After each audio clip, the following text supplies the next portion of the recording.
আমাদের বাংলাদেশের অন্তর্বর্তীকালীন সরকারের বাংলাদেশের শিক্ষা সিলেবাসের কারিকুলামে সম্পাদনার জন্য যাদেরকে দায়িত্ব দেওয়া হয়েছে, এদের মধ্যে একজন ব্যক্তিকে আনা হয়েছে যার নাম হলো আবু সাঈদ খান। এই আবু সাঈদ খান আমরা সবাই মনে মনে ভাবছি বিরাট বড় ইসলামিক স্কলার, কিন্তু লোকটা টাটকা নবী বিদ্বেষী এবং নবী বিদ্বেষ এবং হাদিস বিরোধী।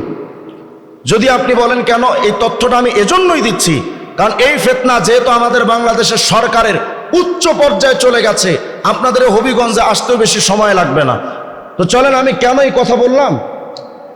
আবু সাঈদ খান, এটা হলো তার একটা বই, প্রচলিত প্রকৃত ইসলাম একটি পর্যালোচনা।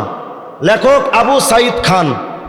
এই লোকটা মূলত আহলে কোরআনের সদস্য। বইটা লিখেছে কোরআন হাদিসের দলিল দিয়ে, সব কিছুতে দেখবেন আয়াত এবং হাদিস দিয়ে দলিল দেওয়া, কিন্তু কত বড় বড় ডাহা মিথ্যা কথা লিখেছে আমি যখন পড়বো তখন বুঝবেন। শুরুতে আমি আপনাদের কাছ থেকে একটা সিদ্ধান্ত নিতে চাই, ইসলামে আল্লাহ রসুল সাহাবাকে মানার কথা আছে না নাই? নবীকে মানার কথা, সুন্নাত মানবে না তারা জাহান্নামে যাবে। তাহলে আমি আপনাদের কাছ থেকে জানতে চাই, নবীকে মানার কথা ইসলাম ধর্মে আছে না নাই? বলেন তো আছে না নাই? কিন্তু এই ভণ্ড আহলে কোরআন আবু সাঈদ খান সে লিখেছে যে আল্লাহ রসুলকে মানার কথা ইসলামের বিধানে কোথাও নাই। আচ্ছা আরো দেখেন কি লেখে, কয় এই বইটার 453 নম্বর পৃষ্ঠার মধ্যে লিখেছে, সকল কথার নির্যাস হিসেবে শেষ বিচারে কোরআনের অনুসরণ বা ইত্তেবা এবং একমাত্র কোরআনের আদেশ নিষেধ মেনে চলার কথাই বলা হয়েছে। কোরআনের বাইরে আল্লাহ রসুলের নামে লিখিত কোনো কিতাবকে অবশ্যই নয়।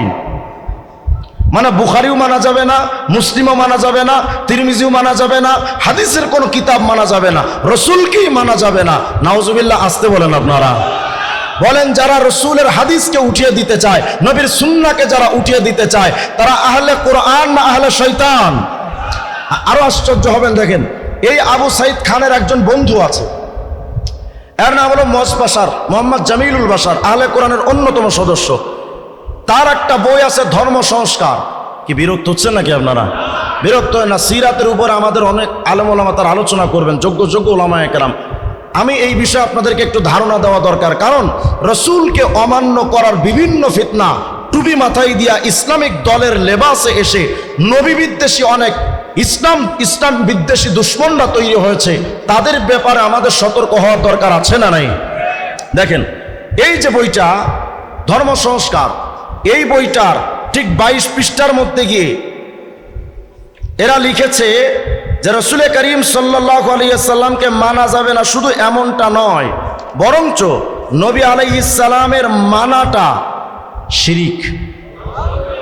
আসতে বললেন নাউজুবিল্লাহ। দেখেন 22 নম্বর পৃষ্ঠা কয়, ঐশী গ্রন্থ তথা কোরআনের ব্যাখ্যা কোরআন গ্রন্থ নিজেই, এর সঙ্গে হাদিস, ফিকহ, উপনিষদ, টেস্টামেন্ট ইত্যাদি 2 নম্বরই মনুষ্য রচিত গ্রন্থ। নাউজুবিল্লাহ বলেন। মানে হাদিসের কিতাবগুলোকে 2 নম্বরই মানুষ দ্বারা তৈরি, এটা বোঝাতে চায়। 2 নম্বরই মনুষ্য রচিত গ্রন্থের শরিক করার অর্থই স্বয়ং আল্লাহর সাথে শরিক করা, যা ক্ষমার অযোগ্য। মানে কোরআনের পাশাপাশি নবীর হাদিস মানা এটা শিরিকের পর্যায়ের গুনাহ। আমি আপনাদের কাছ থেকে জানতে চাই, এরপরে এই বইটার 148 নম্বর পৃষ্ঠা আবু সাঈদ খানের বন্ধু 148 নম্বর পৃষ্ঠার মধ্যে লিখেছে, মূলত মহানবীর নামে লিখিত ফিকহাদির অধিকাংশই হাদিস ফিকহাদির অধিকাংশই মিথ্যা, ভুল, যুক্তিহীন, ভিত্তিহীন, বাস্তব কোরআন বিবর্জিত, বিরুদ্ধ। নাউজুবিল্লাহ, আসতে বলেন আপনারা। তাহলে বলেন এই লোকগুলো কি মুসলমান না বেঈমান? এদের মাধ্যমে আমাদের বাংলাদেশের স্কুল, কলেজ, ইউনিভার্সিটির শিক্ষা কারিকুলামের ছাত্রদের বইগুলো, ইসলামিক বইগুলো সম্পাদিত হবে। নিশ্চয়ই এটা মাথায় রাখবেন, এদের মাধ্যমে যেই বইগুলো সম্পাদনা করা হবে, ওই বই পড়ে আমার সন্তানরা প্রকৃত অর্থে মুসলিম আর নবী প্রেমিক হবে না, সবগুলো নবী বিদ্রোহী তৈরি হবে। এরপরে দেখেন আশ্চর্য হয়ে যাবেন আবার শুনলে, এই আবু সাঈদ খানের বন্ধু মজবাসা তার এই বইটার 78 নম্বর পৃষ্ঠার মধ্যে লিখেছে, বলেন তো আমাদের কালেমা কি?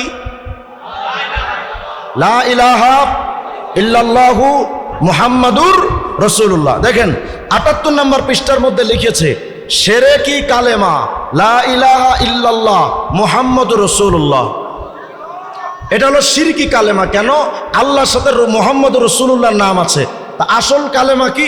বলে লা শরীক কালেমা লা ইলাহা ইল্লাল্লাহ। লা ইলাহা ইল্লাল্লাহ এটা হলো আসল কালেমা, আর লা ইলাহা ইল্লাল্লাহ মুহাম্মাদুর রাসূলুল্লাহ এটা হলো শিরকি কালেমা। তাহলে বলেন এরা কি নবীর প্রেমিক না নবী দুশ্মন? এরা আহলে কোরআন না আহলে শয়তান? আচ্ছা, এরপরে চলেন, এই বইটার আবু সাইদ খানের বন্ধু তার এই বইটার 259 নম্বর পৃষ্ঠার মধ্যে গিয়া দাবি করেছে, আচ্ছা বলেন তো আমাদের কিবলার নাম কাবা শরীফের একটা আরবি নাম আছে, কি জানো? কথা বলে না। বাইতুল্লাহ। কাবা শরীফের নাম হলো কি? বাইতুল্লাহ। বাইতুল্লাহ মানে কার ঘর? বলেন বলেন কার ঘর? কাবা শরীফ যে আল্লাহর ঘর, এ ব্যাপারে কারো কোনো সন্দেহ থাকার সুযোগ? কত দলিল লাগবে আপনার? সূরা বাকারার 125 নম্বর আয়াত, সূরা হাজের 26 নম্বর আয়াত, সূরা নূহের 28 নম্বর আয়াত। আল্লাহ বলেছেন আতাহিরা বাইতি লিত-তাইফিনা ওয়াল আকিফিনা ওয়ার রুকআই সুজুদ। আল্লাহ ইব্রাহিম আর ইসমাইলকে বলেন, ইব্রাহিম আর ইসমাইল আমার ঘর, এই কাবা শরীফ আমার ঘর, এই ঘরটাকে তোমরা পবিত্র করো। তাহলে কাবা শরীফকে নিজের ঘর বলেছেন কে? তাহলে কাবা শরীফকে যদি কেউ বলে আল্লাহর ঘর নয়, সে কি সত্যবাদী না মিথ্যাবাদী? আবু সাইদ খানের বন্ধু আহলে কোরআনের সদস্য, একই সংগঠনের তারা, লিখেছে 259 নম্বর পৃষ্ঠা ধর্ম সংস্কার মজবাসারের, লিখেছে কাবা আল্লাহর ঘর নয়। আহলে কোরআন না আহলে শয়তান? এরপরে দেখেন এই আহলে কোরআন না তারা এই বইয়ের আমরা যেই দিকে ফিরে নামাজ পড়ি এর নাম হলো বাইতুল্লাহ। কাবা শরীফের দিকে ফিরেই নামাজ আদায় করি। প্রত্যেকটা মানুষের নামাজের মধ্যে কয়েকটা রুকন আছে, এর মধ্যে কিবলামুখী হওয়া ফরজ। এটা আমরা সবাই জানি না জানি না? কিবলার দিকে ফিরে নামাজ আদায় না করলে নামাজ হবে? আহলে কোরআনরা বলে নামাজের জন্য কিবলা টিবলা দরকার নাই। আস্তে কর নাউজুবিল্লাহ। কিবলার দিকে ফিরে যে নামাজ আদায় করতে হবে এই হুকুমটা আল্লাহ তার রাসূলকে দিয়েছিলেন। প্রমাণ কি? সূরা বাকারার 149 নম্বর আয়াত, ওয়া মিন হাইসু খারাজতা ফাওয়াল্লি ওয়াজহাকা শাতরাল মাসজিদিল হারাম। আল্লাহ বলেন রাসূল আপনি মসজিদে হারাম বাইতুল্লাহর দিকে ফিরেন, সেদিকে ফিরে নামাজ পড়েন। তাহলে বলেন কাবার দিকে ফিরে নামাজ আদায় করা ফরজ, এটা আমাদের কথা না আল্লাহর বিধান? দেখেন আবু সাইদ খান যারা নবী বিদ্বেষী তারা দাবি করেছে, এই বইটা 260 নম্বর পৃষ্ঠায় মজবাসা লিখেছে, নামাজ বা পাপ পুণ্য কর্মের কোনো দিক বা প্রচলিত কিবলার উপর নির্ভর করে না, বাধ্যবাধকতাও নেই। মানে নামাজের জন্য কিবলার দিকে ফিরে নামাজ আদায় করা বাধ্যবাধকতা নাই, আপনি যেদিকে ফিরে নামাজ পড়তে পারেন, এ কথাই লিখতেছে। কয় অতএব যে কোনো লোক বা জামাত যে কোনো সময় যে কোনো দিকে ফিরে নামাজ আদায় করায় কোরআন গ্রন্থে কোনো বাধা নিষেধ নেই। তার মানে আপনি উত্তর দিকে ফিরে নামাজ পড়তে পারেন, দক্ষিণ দিকে ফিরেও নামাজ আদায় করতে পারেন। বলেন এদের মাধ্যমে যদি আমাদের বাংলাদেশের স্কুল কলেজ ইউনিভার্সিটির ছাত্রদের বই যদি সম্পাদিত হয় ইসলামিক বই, এরা কি নবী প্রেমিক হবে না নবী দুশ্মন হবে? সুতরাং এখন আমাদের কে কোন দলের এটাকে ডিভাইডেড করার সুযোগ নেই। আমি সুন্নি ভাই তোমাকেও বলি, ওয়াহাবি ভাই তোমাকেও বলি, কওমির ভাই তোমাকেও বলি, আলিয়ার ভাই তোমাকেও বলি, দেওবন্দি চেতনার তোমাকেও বলি, আসো আজকে সবাই আওয়াজ উঠায় আমাদের স্কুলের শিক্ষা কারিকুলামে সম্পাদনা পরিষদে আহলে কোরআন যদি রাখে প্রত্যেকটার জীবন তো পুঁতে ফেলা দরকার। আমার রাসূলের হাদিসকে যারা অস্বীকার করতে চায়, নবীকে যারা বাদ দিতে চায়, তাদেরকে আমাদের বাচ্চাদের স্কুল কলেজের ইউনিভার্সিটির আমাদের ছাত্রদের শিক্ষা কারিকুলামের ইসলামিক বই সম্পাদনা হবে, এটা হতে দেওয়া যায় না। আচ্ছা বলেন তো নামাজ কয় ওয়াক্ত? বলেন বলেন কয় ওয়াক্ত? এ ব্যাপারে কারো কোনো দ্বিমত থাকার সুযোগ? যেই আবু সাইদকে রাখা হয়েছে শিক্ষা কারিকুলামের এত উপরে, সেই আবু সাইদ খান আহলে কোরআন, তাদের দাবি হলো নামাজ 3 ওয়াক্ত। দলিল দেখেন, এই যে বইটার মজবাসার আবু সাইদ খানদের বন্ধু মজবাসার তার এই বইটা ধর্ম সংস্কার 278 নম্বর পৃষ্ঠা 278 নম্বর পৃষ্ঠায় লিখেছে কোরআনে মাত্র 3 ওয়াক্ত সালাত। নাউজুবিল্লাহ। ভাই কোরআনে মাত্র 3 ওয়াক্ত সালাত, কোরআনের সকাল সন্ধ্যা 2 ও তাহাজ্জুদ অতিরিক্ত 1, মোট 3 ওয়াক্ত সালাত ব্যতীত অসংখ্য ওয়াক্ত সালাত রাকাত কোরআন বিরুদ্ধ। মানে 3 ওয়াক্তের বেশি নামাজ এটা কোরআন বিরোধী।